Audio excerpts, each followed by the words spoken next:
आज हम लोग देखेंगे तुमको एक इम्पॉर्टेंट यौगिक है जिसका कि तुमको बोर्ड एग्जाम के लिए भी काफ़ी इम्पॉर्टेंट है, जो कि है तुमको सल्फ्यूरिक अम्ल। इसका तुमको काफ़ी क्वेश्चन पूछे जा सकते हैं इससे। तो सल्फ्यूरिक अम्ल का फार्मूला हो गया तुमको H2SO4। जहाँ तक इसका संरचना का बात है, H2SO4 का संरचना कैसा हो जाएगा तुमको S, और इधर की तरफ तुमको OH का बन जाएगा सिंगल बॉन्ड। तो ये द्विभाषमिक अम्ल है, इधर O इधर भी H रहेगा और इसके साथ ये डबल बॉन्ड O और इधर डबल बॉन्ड O बनाएगा। ये तुमको इसका संरचना सूत्र हो गया।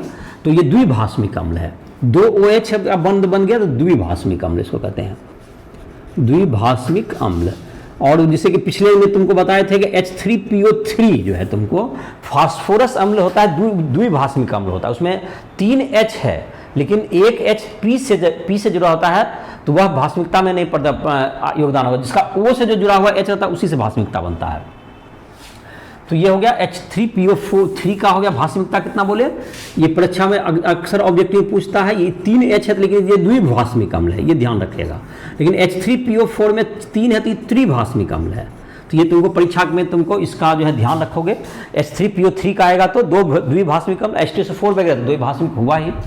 तो ये तुम्हारा हो गया इसका संरचना किससे जुड़ा हुआ, संरचना मैंने लिख दिया। अब हम लोग देखते हैं कि H2SO4 का बनाते कैसे हैं, विरचन जिसको कहते हो। तो औद्योगिक स्तर पर जो कि इसका विरचन किया जाता है उस विधि का नाम है तुमको संपर्क विधि। औद्योगिक उत्पादन जो कि H2SO4 का किया जाता है तो उस विधि का नाम हो गया संपर्क विधि। तो संपर्क विधि में क्या करते हैं, पहले हम लोग पायराइट जो अयस्क है उसको ऑक्सीजन से गर्म करते हैं, उसको तो क्या बन जाता है, उसको जो कि हम लोग भर्जन करते हैं तो उससे SO2 गैस प्राप्त हो जाता है। या सल्फर को ऑक्सीजन से प्रतिक्रिया कर SO2 बनाइए, और SO2 गैस जो बना उसको ऑक्सीकृत करता है V2O5 उत्प्रेरक की उपस्थिति में, तो सल्फर ट्राईऑक्साइड बनता है। और सल्फर ट्राईऑक्साइड को वाटर में अगर डिजोल्व कर देंगे तो सल्फ्यूरिक अम्ल बन जाएगा। तो इसके जो मुख्य स्टेप हैं जो कि हम लोग इसके अभी पढ़ेंगे। तो औद्योगिक स्तर पर औद्योगिक उत्पादन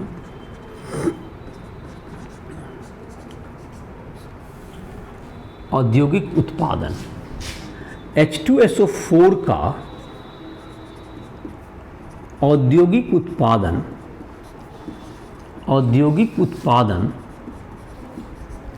संपर्क विधि द्वारा किया जाता है। संपर्क विधि द्वारा किया जाता है, संपर्क विधि द्वारा किया जाता है। तो संपर्क विधि इसका मुख्य विधि हुआ, संपर्क विधि द्वारा किया जाता है। तो संपर्क विधि के जो तुमको हैं जो रिएक्शन है उसको पहले लिख देते हैं, फिर इसका जो डिटेल देखते हैं। तो इसमें क्या हो गया, S+O2 से SO2 ले आइए, SO2 बन जाएगा, ये इसके समीकरण हो गए। उसके बाद इसका देखेंगे, इसका डिटेल में रिएक्शन देखेंगे, डिटेल में किस ढंग से होगा उसका। SO2 में तुमको SO2 जोड़ O2, इसमें उत्प्रेरक होता है तुमको V2O5। यहाँ पर उत्प्रेरक हो गया V2O5 और 720 केल्विन ताप और 2 बार दाब हो गया तुमको, और V2O5 उत्प्रेरक। तो इसमें बन जाता है SO3 सल्फर ट्राईऑक्साइड। ये सल्फर डाइऑक्साइड में ऑक्सीजन डालने पर ये सल्फर ट्राईऑक्साइड बन जाएगा। और ये जो SO3 है इसमें अगर वाटर मिक्स करते हैं, जैसे सिंपली इसको क्या कहता है H2SO4 जो बना हुआ रहता है उसी में डाल देता है, तो ये तुमको H2H2O7 बन जाता है। H2H2O7 ओलियम कहते हैं इसको ओलियम कहते हैं, या पेरोक्सो डाइसल्फ्यूरिक एसिड, या तुमको पायरोसल्फ्यूरिक एसिड कहते हैं इसको। तो ओलियम या पायरोसल्फ्यूरिक अम्ल कहते हैं इसको। तो H2H2O7 में अगर वाटर मिला दें, इसमें वाटर मिला करके क्या बन जाएगा तुमको 2H2SO4 प्राप्त हो जाएगा। तो इसमें जो तुमको मुख्य जो रिएक्शन है, ये तुमको मुख्य प्रतिक्रियाएं, ये मुख्य प्रतिक्रियाएं संपर्क विधि की, यहाँ लिख देते हैं संपर्क विधि की मुख्य प्रतिक्रियाएं। संपर्क विधि की मुख्य प्रतिक्रियाएं, तो ये तुमको प्रतिक्रिया है तुमको। अब इसका जहाँ तक है, इसको हम लोग किस प्रकार संपन्न कराएंगे, उसके बाद उसका डिटेल में लिख देंगे किस ढंग से तुमको इस प्रतिक्रिया को कराया जाता है, इसको नोट डाउन कर सकते हो। और तुमको इसका जैसे है तुमको इसको किस किस ढंग से तुमको इसमें जैसे कि बनाएंगे, इसका जो टावर तुमको दिया हुआ किस किस ढंग से ये प्रतिक्रिया को संपन्न कराएंगे। जैसे पहला जो तुम्हारा है, पहला जो चरण है तुमको पहले क्या करना है, S+O2 से SO2 बनाना है। तो S+O2 से तुमको SO2 बनाना है। तो चलो पूरा बोर्ड पर ही बनाते हैं, इसको मिटा देते हैं। तो प्रतिक्रिया तो तुमने देख ही लिया, और इसको पूरा जैसे कि चारों जो इसका रेखा चित्र बना देते हैं, इसका प्रवाह चित्र किस ढंग से यह तुमको निर्मित होता है। तो पहले तुमको जो बनेगा, तुमको पहले किसका प्रतिक्रिया होगा, पहले सल्फर और सल्फर रहेगा, सल्फर बर्नर कह सकते हैं, या पायराइट जो एस्क होता है उसका जब हम लोग उसको जब डालेंगे तो उससे सल्फर डाइऑक्साइड मिल जाएगा हमको, तो उससे सल्फर डाइऑक्साइड बना लेंगे। और उसके बाद उस सल्फर डाइऑक्साइड को पहले क्या करेंगे, उसको शुद्ध करते हैं हम लोग, जल से उसको धोते हैं। देखो जैसे कि इसका जो प्रवाह चित्र कुछ इस ढंग से बनेगा। एक पहले टॉप जगह है जहां पर कि तुमको क्या हो जाएगा, इसमें पहले क्या होगा, तुमको यहाँ से तुम O2 डालो, यहाँ से ऑक्सीजन गैस इसमें डाला जाए, इसमें ऑक्सीजन गैस इसमें डाला जाए। तो ये तुम्हारा हो गया, इधर से O2 को लाया जाए, O2 को प्रवाहित कराए। तो इसमें प्रतिक्रिया होगा, इसमें सल्फर रहेगा पहले से, सल्फर का S+O2 से क्या बन जाएगा, ये प्रतिक्रिया करके SO2 बन जाएगा। सल्फर बर्नर कह सकते हैं इसको। ये तुम्हारा हो गया सल्फर बर्नर, सल्फर का जलाने का पहला हो गया, पहला काम। तो इससे जो SO2 बनेगा और ऑक्सीजन जो भी तुम्हारा बनेगा, SO2 जोड़ O2, ये कहाँ पहुँचेगा, इसमें SO2 रहेगा और प्लस O2 यहाँ से इस बर्नर, इससे निकल करके पैराइट बर्नर या सल्फर बर्नर से निकल करके ये जाएगा तुमको एक, इसमें तो हम लोग क्या करते हैं, शीतली कारक, ये तुमको यहाँ पर एक इसमें प्रवाहित जल प्रवाहित करके इसको जल का फुहार दिया जाएगा। इसमें रहेगा जल का फुहार, जिससे क्या होगा, जल से का फुहार से यहाँ पर क्या करेगा, इसको धोया जाता है इसको, जिससे कि ये शीतली कारक, ये शीतलन टावर, ये हो गया शीतलन टावर कह सकते हैं यहाँ पर जल का। और ये तुमको जो निकल रहा है यहाँ से अवशिष्ट जल, जो कि बच गया, जो जल धोने के बाद जो हो गया, जिसमें गंदगी भी रहेगा, वो यहाँ से निकल जाएगा। तो ये अवशिष्ट जो तुम्हारा जल है वो इधर से निकल जाएगा। और शीतलन तुमको, तो ये जो भींगा हुआ गैस है तुमको ये आगे की ओर बढ़ेगा, ये तुमको भींगा गैस मिश्रण, भींगा गैस मिश्रण SO2 प्लस O2 का ये आगे बढ़ेगा। तो ये तुमको अब शुष्कारी टावर में जाएगा। इसमें रहेगा तुमको शुष्कारी टावर में, तुमको यहाँ पर शुष्कन टावर या शुष्कारी टावर।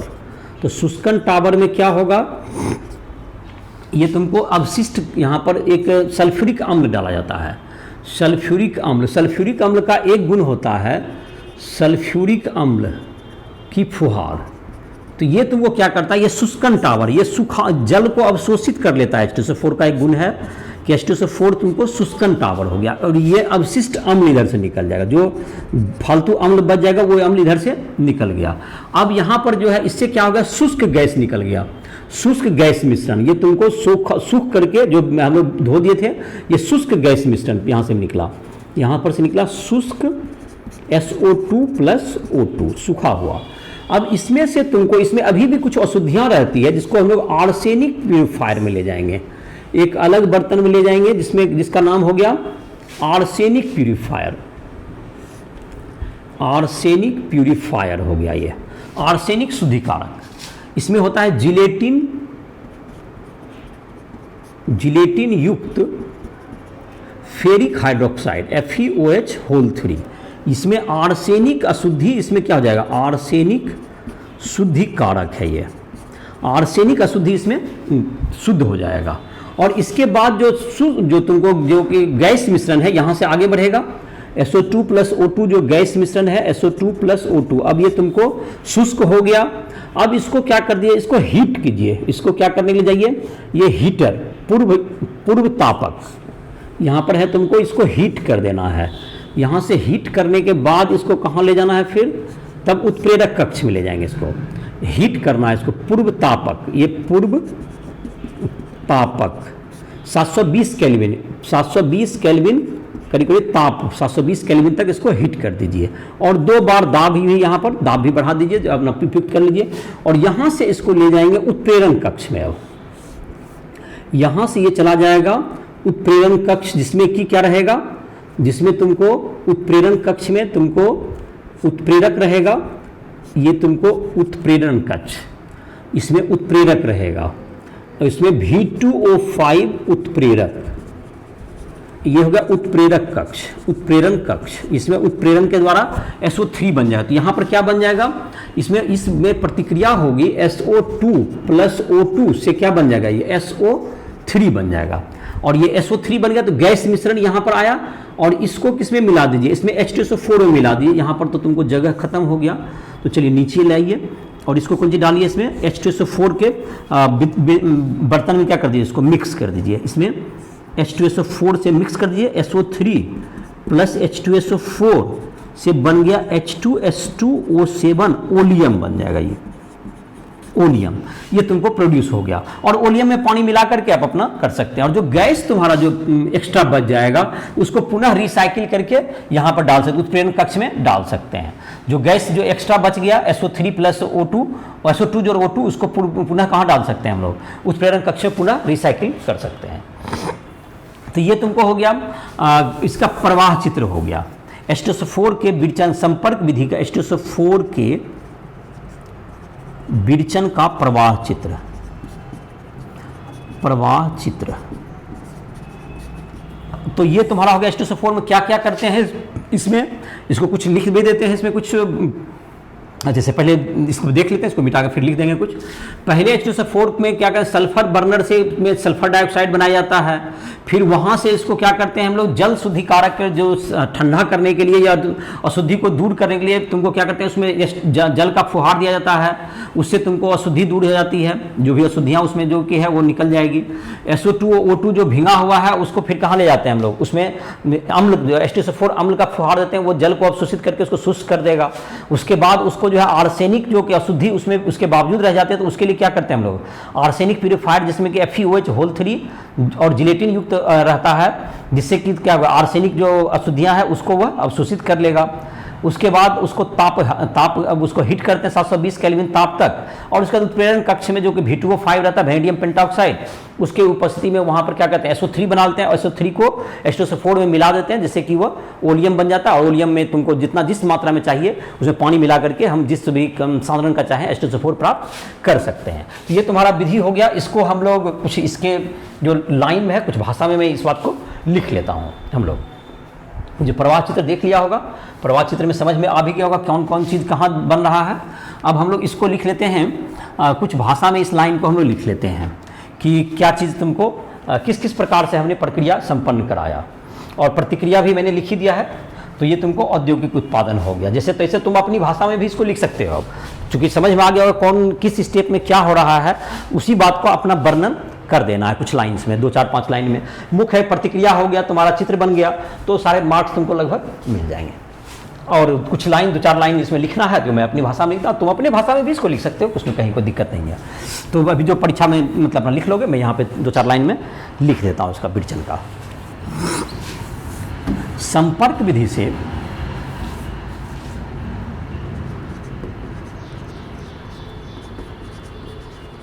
संपर्क विधि से H2SO4 बनाने के लिए सल्फर की प्रतिक्रिया O2 से कराकर SO2 सल्फर डाइऑक्साइड SO2 प्राप्त किया जाता है, SO2 प्राप्त किया जाता है। गैस मिश्रण को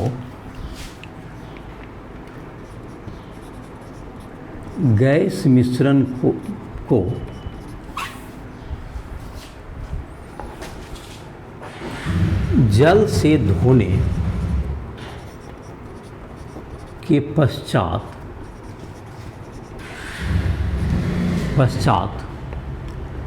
H2SO4 के द्वारा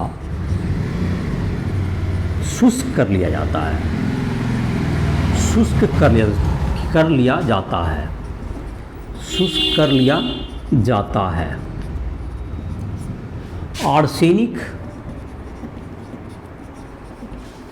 अशुद्धि को दूर करने के लिए, आर्सेनिक अशुद्धि दूर करने के लिए शुष्क गैस मिश्रण को, शुष्क SO2 प्लस O2 को, SO2 प्लस O2 को, SO2 गैस मिश्रण को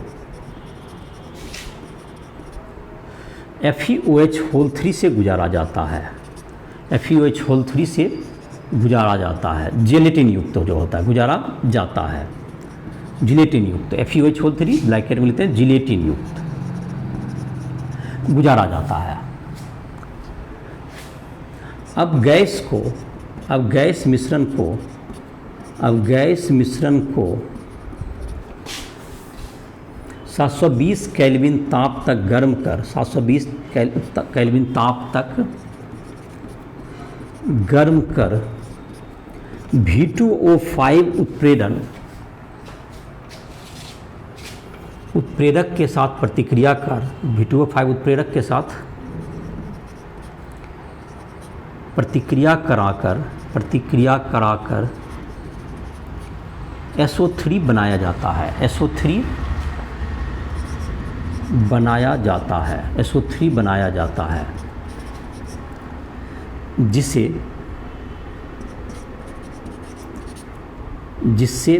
ओलियम प्राप्त होता है, प्राप्त होता है। उपयुक्त मात्रा में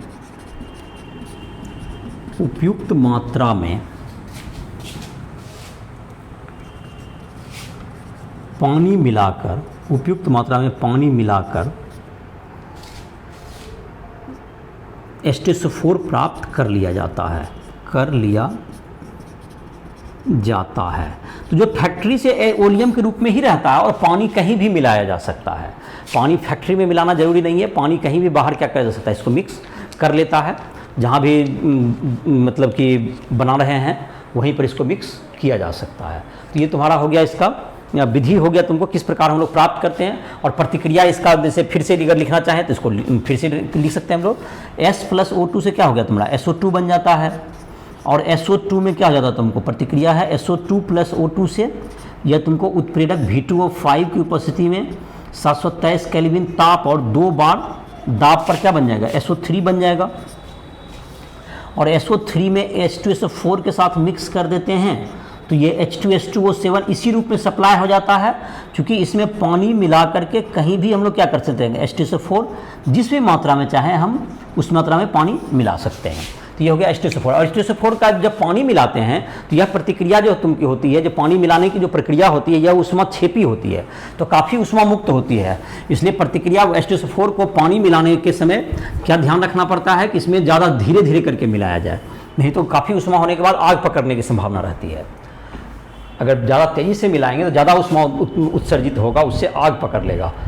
तो पानी मिक्स कर सकते हैं किसी भी मात्रा में, और उसके लिए जो है कि फैक्ट्री से जो चलता है उसका कॉन्संट्रेशन 100% से अधिक ही रहता है, क्योंकि उसमें ओलियम में मतलब उसको जब हम लोग उसमें पानी मिलाएंगे तब जा करके वो क्या बनेगा, H2SO4 का 100% H2SO4, तो उसका जो सांद्रण होता है 100% से ज़्यादा होता है, क्योंकि अभी पानी मिलाएंगे तब वो बनेगा, तो उसका सांद्रण अधिक ही रहता है।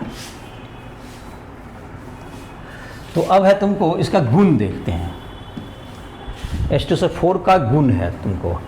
तो H2SO4 कैसा लिक्विड होता है देखा होगा। H2SO4 तुमको गाढ़ा तैलीय और तुमको रंगहीन द्रव है। H2SO4 गाढ़ा तैलीय रंगहीन द्रव है। यह तुमको इसका यह जल में जाहिर है कि घुलनशील है। इसका गुण लिखते हैं हम लोग, गुण। यह गाढ़ा H2SO4 मतलब सल्फ्यूरिक अम्ल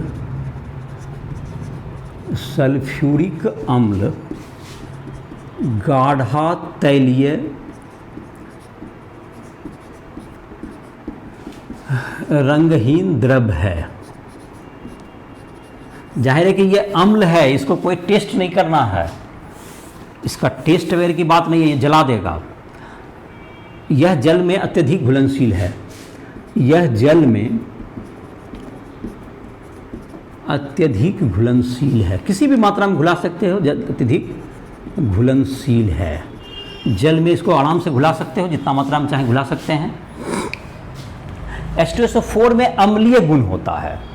H2SO4 में तुमको 3 तरह के गुण के कारण ये तुमको, जैसे अम्लीय गुण है इसका, पहले H2SO4 अम्लीय गुण रखता है, ये जल को अवशोषित कर सकता है, यह तुमको क्या कर सकता है, यह तुमको बहुत ही अच्छा ऑक्सीकारक है, तो इसलिए यह काफ़ी प्रतिक्रिया कर सकता है, यह बहुत से रसायन बन के प्रतिक्रिया कर सकता है। तो अगर तुमको ये जो प्रतिक्रिया करता है जल में, क्या है, तुमको H2SO4 जब का 2 अम्ल है, ये 2 पार्ट में टूट सकता है। तो पहला पार्ट में टूटता तो H+ प्लस HSO4 माइनस बनता है, ये H+ दिया तो अम्लीय हुआ, और HSO4 माइनस भी तुमको जो है ये टूट करके H+ प्लस SO4 2 माइनस देता है, और पूरी दोनों को जोड़ दें अगर एक साथ, तो ये तुमको पूरी प्रतिक्रिया को हम चाहें तो H2SO4 के टूटने से क्या बन गया, 2H+ प्लस SO4 2 माइनस, ऐसा तुमको प्रतिक्रिया लिख सकते हो। तो ये तुमको जल का, और ये किसी भी कोई भी तुमको, जैसे कि इसका H2SO4 तो किसी बहुत से रसायन से प्रतिक्रिया करता है, जैसे तुमको है NaOH के साथ जैसे प्रतिक्रिया कराइए, जैसे सिंपल NaSO4 के साथ करेगा तो क्या होगा, Na जैसे पहला चरण का प्रतिक्रिया होगा तो एक स्टेप में सोडियम हाइड्रोजन सल्फेट बना सकता है, सोडियम हाइड्रोजन सल्फेट प्लस क्या बन गया, जल बन जाएगा। और अगर इसमें सोडियम हाइड्रोजन सल्फेट में और ज़्यादा H2SO4 डाल देंगे, NaHSO4 प्लस H2SO4, तो ये बन जाएगा Na2SO4, सोडियम सल्फेट बन जाएगा और प्लस जल भी प्राप्त हो जाएगा। तो ये तुम्हारा हो गया इसका, तो किसी भी क्षार से प्रतिक्रिया कर सकता है ये, काफ़ी बेहतर तुमको क्या कहते हैं ये अम्ल है, और काफ़ी इसका स्ट्रेंथ जहाँ तक है, इसका स्ट्रेंथ होता है, इसका HNO3 से भी ये पावरफुल होता है। HNO3 नाइट्रिक अम्ल से ज़्यादा होता है, हाइड्रोक्लोरिक अम्ल से भी ज़्यादा, ये तुमको क्या कहते हैं ज़्यादा इस बेहतर अम्ल है ये। तो हाइड्रोक्लोरिक अम्ल, नाइट्रिक अम्ल इन सबों से ज़्यादा है, लेकिन ऑर्थोफॉस्फोरिक अम्ल से ये कम तुमको क्या कहते हैं अम्लीय गुण रखता है, और एक इससे ज़्यादा और भी तुमको जो परक्लोरिक अम्ल उससे भी कम होती है इसका अम्लीय गुण। तो ये तुम्हारा हो गया H2SO4 का अम्लीय गुण हो गया, जो किसी भी से प्रतिक्रिया करके बनाया जा सकता है। इसके बाद तुमको जैसे कि है, यह तुमको NaOH के NaS जैसे कि तुम्हारा था, ये NaCl वगैरह साथ प्रतिक्रिया करके यह तुमको क्या करते हैं, तुमको इससे हम लोग मतलब कि HBr वगैरह बना सकते हैं, HCl भी बना सकते हैं, इसमें HBr वगैरह का निर्माण, HCl का निर्माण कर सकते हैं इससे। तो HCl को बनाने के लिए क्या करते हैं, H2SO4 की विलेयता कम होती है, तो HCl जो है तुमको की वाष्पशीलता कम होती है। तो जब हम लोग NaCl के साथ इसकी प्रतिक्रिया कराते हैं, H2SO4 की वाष्पशीलता कम है, लिख लेते हैं H2SO4 की वाष्पशीलता, इसको भी मिटा ही देते हैं ऊपर वाला को, कन्फ्यूजन ना हो, ये लिख चुके हो।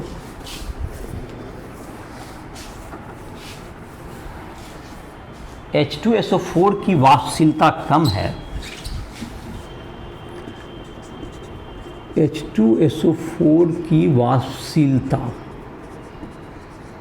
कम उड़ता है, मतलब वाष्पशीलता कम है, इसलिए इससे HCl प्राप्त किया जाता है, इससे HCl बनाया जा सकता है, मतलब उसको उड़ जाएगा तो उसको हम लोग कलेक्ट कर लेंगे, ये नहीं उड़ेगा। जैसे इसको NaCl अगर से प्रतिक्रिया कराएं तो NaCl प्लस H2SO4 से क्या बन जाएगा, ये अगर 2 स्टेप में भी करा सकते हैं तो NaHSO4 प्लस HCl बनेगा, एक स्टेप में NaHSO4 प्लस HCl बन जाएगा। और फिर यह है तुमको NaHSO4 भी अगर प्रतिक्रिया करेगा, NaHSO4 प्लस किससे कर देगा ये H2SO4 से, तो क्या बन जाएगा तुमको Na2SO4, सोडियम सल्फेट बन गया और प्लस HCl। तो इसको HCl गैस को प्राप्त किया जा सकता है, H2SO4 वाष्पशील नहीं होगा, तो HCl बनाने में भी काम आएगा तुमको, इसको HCl बना सकते हो। दूसरा गुण इसका तुमको है, ये जल शोषक गुण है, यह जल को अवशोषित कर सकता है, इसका दूसरा गुण कह सकते हैं हम लोग जल शोषक गुण।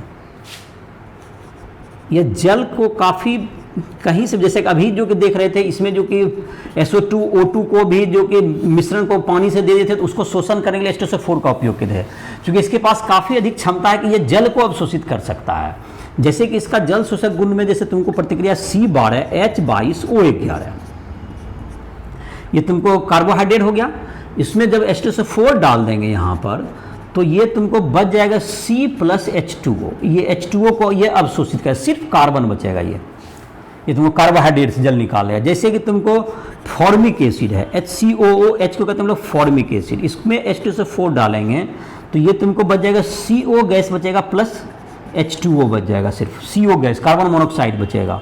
इसी तरह से जैसे ऑक्जेलिक अम्ल है तो H2C2O4 H2C2O4 है तुमको, तो इससे CO + CO2 + H2O बन जाएगा H2SO4 डाल देने पर। तो H2SO4 ये सब जल को क्या कर लेता है, अवशोषित कर लेता है। ये जल शोषक गुण काफ़ी ज़्यादा, ये जल को अवशोषित करने का गुण रखता है। इसके अलावा H2SO4 तुमको बहुत ही अच्छा ऑक्सीकारक है, तो इसको ऑक्सीकारक गुण अलग से लिख लेते हैं हम लोग। तो ये धातु अधातु और भी बहुत से लवण को क्या कर सकता है, ऑक्सीकृत कर सकता है। क्योंकि सल्फर का जो इसमें ऑक्सीकरण अवस्था +6 है तो ये तुमको अवकृत होकर के जो सल्फ्यूरिक अम्ल सल्फर डाइऑक्साइड अक्सर बना लेगा और दूसरे को क्या करेगा, ये ऑक्सीकृत कर देगा। सल्फर डाइऑक्साइड बाकी ये बना लेता है और दूसरे को क्या करेगा, ये ऑक्सीकृत कर सकता है। जैसे Fe2+ से Fe3+ बना देगा। कार्बन है तो कार्बन को क्या कर देगा, कार्बन को सल्फर अगर है तो इनको सल्फर डाइऑक्साइड बना देगा, कार्बन को कार्बन डाइऑक्साइड बना देगा, कॉपर को कॉपर सल्फेट में ऑक्सीकृत कर सकता है। इस तरह से धातु सबका क्या कर सकता है, ये ऑक्सीकरण कर सकता है। तो इसका जो तीसरा गुण है तुमको जो कह सकते हैं हम लोग ऑक्सीकारक गुण। ये तीनों गुण के कारण ये काफ़ी ही ज़्यादा प्रयोग में आने वाला रसायन है। जैसे C + H2SO4 इसका शून्य ऑक्सीकरण अवस्था है, तो इसको ऑक्सीकृत करके ये कार्बन डाइऑक्साइड इसमें ले आएगा और ये खुद अपने रेड्यूस होकर SO2 बना लेगा और वाटर तो बन ही जाएगा। अब जैसे सल्फर ही है, सल्फर को अगर ऐसे ऑक्सीकृत करेंगे C + H2 तो SO2 दोनों बनाएंगे, ये सल्फर ऑक्सीकृत होकर SO2 बनाएगा और सल्फ्यूरिक अम्ल अविकृत होकर SO2 बनाएगा, 2SO2 बन जाएगा। एक्चुअली उसको बैलेंसिंग अपना करना अलग काम है। अब जैसे कि धातु अधातु का हो गया तुम्हारा, अधातु में तुमको और जैसे कि तुम अब धातु का करें तो एक दिया हुआ तुमको कॉपर का, तो Cu + H2SO4 से क्या बन जाएगा, ये ऑक्सीकृत होकर के CuSO4 बन जाएगा प्लस SO2 + H2O बन जाएगा। ये तो ये काफ़ी ज़्यादा ऑक्सीकारक का गुण रखता है। जैसे तुमको Fe2+ है तो Fe2+ को क्या बना देगा, Fe3+ और H2SO4 से बन जाएगा ये SO2। तो किसी को भी ये ऑक्सीकृत कर देता है, बहुत से यौगिक को ये ऑक्सीकारक के रूप में ये काम में आता है। तो ये सब इसके हो गए, तुमको इसके गुण हो गए। अब है तुमको इसका उपयोग। तो H2SO4 जो है तुमको H2SO4 काफ़ी उपयोग में आने वाला रसायन है और किसी भी देश की उन्नति का ये पैमाना है कि वह कितना अधिक H2SO4 का उत्पादन करता है। जितना ही अधिक H2SO4 का उत्पादन करता है तो उस देश में उतना ही औद्योगिक विकास उसका अधिक हुआ है। इसका एक पैमाना के रूप में H2SO4 इतना महत्वपूर्ण केमिकल है कि जिस कंट्री में H2SO4 का उत्पादन ज़्यादा हो रहा है, इसका मतलब उसमें औद्योगिक साज सामान ज़्यादा बनता है और ये उस देश की प्रगति का एक पहचान भी माना जाता है। तो H2SO4 का इस कारण से इसका मतलब है कि H2SO4 बहुत से चीज़ में उपयोग में लाए जाते हैं। H2SO4 का उपयोग जैसे है, पहला पेट्रोलियम उद्योग में, दूसरा रंजक वगैरह, जैसे तुमको रंग बनाने में, जैसे कि तुमको जैसे देखते हो कि ZnSO4 है, MgSO4 तुमको हो गया ग्रीन विट्रियोल, जैसे FeSO4.5H2O ग्रीन विट्रियोल, तो ये सब रंग बनाते हैं ये सब तुमको। तो ये रंग है, जैसे MgSO4 इप्सम लवण था, तुमको जिप्सम था, तो ये सब तुमको, ये सब जो केमिकल है तो सबके उत्पादन में क्या चीज़ की जरूरत पड़ती है, H2SO4 की जरूरत पड़ेगी, इन सब का उत्पादन करना है। तो ये सब तुमको रंग मतलब वर्णक या रंजक बनाने में, वर्णक या रंजक के उत्पादन में H2SO4 का प्रयोग होगा। उर्वरक बनाने में जैसे अमोनियम सल्फेट है, जो उस मतलब तीसरा तुम कह सकते हो कपड़ा धोने के साबुन में, कपड़ा धोने के लिए अपमार्जक के निर्माण में के लिए अपमार्जक, मतलब सर्फ जिसको कहते हो, अपमार्जक के निर्माण में, ये भी तुमको देखते हो, ये भी तुमको महंगा वाला जो होता है इसमें इसका प्रयोग किया जाता है, लॉरिल सल्फेट करके ये बनता है, तो वो सल्फेट तुमको इसमें भी उत्पादन किया जाता है इसका। चौथा तुम इसका कह सकते हो H2SO4, तुमको ये इसके उत्पादन में तुमको जहाँ तक है पेट्रोलियम में हो गया तुम्हारा, और तुमको बर्नक के रूप में, और देखो और कौन सी के उत्पादन में है,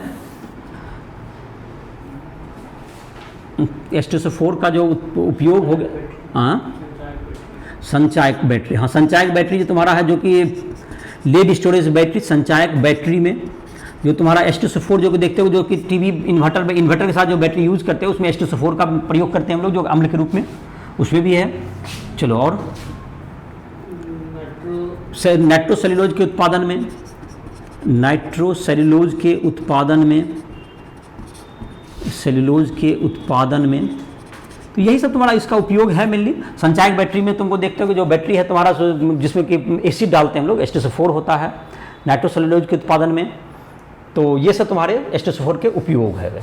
तो अब है तुमको ऑक्सीजन, सल्फर के बहुत से अम्ल हैं, जैसे कि उसमें कुछ अम्ल का नाम लिख देते हैं, उसकी ऑक्सीजन संख्या और संरचना, इन सबों का जिक्र कर देते हैं। कुछ टेबल बना हुआ है तुम्हारी किताब में, उसमें से 4 अम्ल का बना हुआ है, तो उसका मैं नाम लिख देता हूँ चारों अम्ल का। जैसे सल्फर के जो तुम्हारा अम्ल है उसमें तुमको सल्फ्यूरस अम्ल H2SO3, सल्फ्यूरिक अम्ल H2SO4, ये दो फेमस अम्ल हैं ही। इसके अलावा तुमको हो गया पायरोसल्फ्यूरिक अम्ल, जो कि तुम्हारा जिसको हम लोग कह सकते हैं, जिसको अभी कह रहे थे हम लोग ओलियम, और पेरोक्सो डाइसल्फ्यूरिक अम्ल, 4 अम्ल का नाम तुमको दिया हुआ है। सल्फ्यूरस अम्ल का पहले संरचना लिखते हैं, सल्फ्यूरस अम्ल, इसका सूत्र होता है H2SO3। सल्फ्यूरस अम्ल का हो गया सूत्र H2SO3, और इसमें ऑक्सीकरण संख्या जहाँ तक निकालोगे तो इसका +4 हो जाएगा, इसका +4 ऑक्सीकरण अवस्था आएगा। निकाले जाते हैं 2 × 1 जोड़ x जोड़ -2 × 3, जैसे मैं लिख देता हूँ 2 × 1 जोड़ x जोड़ -2 × 3 बराबर 0। जो स्टूडेंट ऑक्सीकरण संख्या वगैरह नहीं सीखा, राइस्टोरियल ऐप को प्ले स्टोर से डाउनलोड करके उसमें जा करके तुमको क्लास 11 के क्लास में तुम इस सबको सीख सकते हो। राइस्टोरियल ऐप पर तुमको जो है मिल जाएंगे, तुमको कहते हैं NCERT के, तुमको बोर्ड के लिए तुमको तैयारी जो कर रहे हो उसके लिए तुमको नोट्स मिल जाएंगे, हिंदी इंग्लिश दोनों मीडियम में। उसके लिए तुमको इंजीनियरिंग मेडिकल इन सबों की तैयारी भी उस ऐप पर कर सकते हो। तो H2SO4 का तुम्हारा H2SO3 में का सल्फ्यूरक का शामिल हो गया। इसका जहाँ तक संरचना की बात है तो ये तुमको SOH हो गया, ये डाई सल्फ्यूरिक, डाई तुम्हारा क्या कहते हैं SO3 है, तो ये ऑक्सीकरण संख्या +4 हो गया, और द्विभाषमिक अम्ल हो गया, ये सल्फ्यूरस अम्ल हो गया। अब है तुमको सल्फ्यूरिक अम्ल, सल्फ्यूरिक अम्ल H2SO4, सल्फ्यूरिक अम्ल OH, यहाँ डबल बॉन्ड O हो गया, ऑक्सीकरण संख्या इसमें +6 हो गया। H2SO4 का इसका ऑक्सीकरण संख्या +6। अब है तुमको पायरो सल्फ्यूरिक अम्ल H2S2O7, H2S2O7, ये पायरोसल्फ्यूरिक अम्ल। इसमें तुमको H2SO4 को से अगर एक मॉलिक्यूल निकाल लेंगे तो उससे बन जाएगा, जैसे कि H डबल बॉन्ड O हो गया, इधर OH हो गया, यहाँ भी डबल बॉन्ड हो गया, ये A O हो गया, S डबल बॉन्ड O, और इधर की तरफ ये डबल बॉन्ड O हो गया, H2S2O7, ये हो गया पायरोसल्फ्यूरिक अम्ल। अब है तुमको peroxo disulphuric acid, peroxo disulphuric अम्ल, ये तुम्हारा लास्ट अम्ल है, यही तुमको 4 अम्ल दिया हुआ तुम्हारी किताब में। H2S2O8, H2OS2O8 में देखो पेरोक्सो एसिड कहते हैं, पेरोक्सो किसको कहते हैं, पेरोक्सो बॉन्ड इसको कहते हैं, O सिंगल बॉन्ड को कहते हैं पेरोक्सो, पेरोक्सी बॉन्ड, ये तुमको पेरोक्सी बॉन्ड कहलाता है, ये पेरोक्सी बॉन्ड इसी कहते हैं। पेरोक्सो डाइसल्फ्यूरिक एसिड, 2 अम्ल इधर चला गया, अब बच गया तुमको OH है, तुमको H2SOH, तो 3 O तुम्हारा खत्म हो गया, 3 1 4 O हो गया। अब 2 O तुमको इसमें डबल बॉन्ड O दे दीजिए, इसमें डबल बॉन्ड O दे दीजिए, और यहाँ पर भी तुमको क्या हो गया, यहाँ पर जो S है इसमें भी डबल बॉन्ड O, यहाँ भी डबल बॉन्ड O, और ये पेरोक्सी बॉन्ड बीच में बन गया। और इसमें जहाँ तक है जैसे सीधे ऑक्सीकरण संख्या निकालो तो इसमें दिक्कत हो जाएगा, 2 ऑक्सीजन का इसमें -1 होता है। जैसे H2SO8 में अगर ऑक्सीकरण संख्या निकालना होगा तो S का तो +6 आएगा, लेकिन ऑक्सीजन संख्या निकालने में देखो O का सबका -2 नहीं होगा, H का तो 2 गुना 1 हो गया, X का 2x, यहाँ तक भी ठीक है, लेकिन 2O का -1 होगा, और दो बाकी जो तुमको 6O है उसका -2 होगा, मतलब बाकी 6 का -2 होगा, दैट्स इक्वल टू 0। तो एक्स और तुम्हारा +6 आ जाएगा। सिंपली मतलब 2O का इसमें -2 है, S का कभी भी 6 से अधिक ऑक्सीजन संख्या नहीं हो सकता। तो पेरोक्सो डाइसल्फ्यूरिक एसिड में क्या बोले कि 2 जो पेरोक्सी बॉन्ड बना उसका ऑक्सीकरण अवस्था कितना लिखना है, -1 लेना है, ना कि -2। तो इसका निकालने में तुम ध्यान दोगे, ये पेरोक्सो डाइसल्फ्यूरिक अम्ल। इसके अलावा तुमको बहुत से अम्ल होते हैं, जैसे तुम्हारा कहते हैं, ये तुमको इसका हेडिंग लिख सकते हो, लिखना चाहोगे तो सल्फर के ऑक्सो अम्ल, इसका हेडिंग लिख सकते हो, उसका सल्फर के ऑक्सो अम्ल करके इसका हेडिंग दे दोगे। इसको लिखने के लिए सल्फर के ऑक्सो अम्ल करके हेडिंग दोगे, इसका लिख सकते हो। 4 अम्ल है। इसके अलावा तुमको और भी अम्ल है, जैसे कि thiosulphurous sulphuric acid, thiosulphurous acid, thionous acid, dithionous acid, तुमको पेरोक्सो मोनोसल्फ्यूरिक एसिड। तो ये सारे एसिड भी और भी होते हैं, जिसका तुमको ज़्यादा संरचना वगैरह नहीं दिया हुआ है, तो तुमको उसकी चर्चा नहीं भी कर सकते हैं। तो तुम्हारा इसी के साथ आज वर्ग 16 तुम्हारा क्या हो गया, समाप्त हो गया। तो अब नेक्स्ट लेक्चर में हम लोग इसमें पढ़ेंगे वर्ग 17 का तत्व। तुमको जो भी स्टूडेंट को फिजिक्स, केमिस्ट्री, मैथ किसी में भी दिक्कत हो, राइसफुल ऐप के माध्यम से हमसे संपर्क कर सकता है। तो इसी के साथ इस लेक्चर को समाप्त करना है।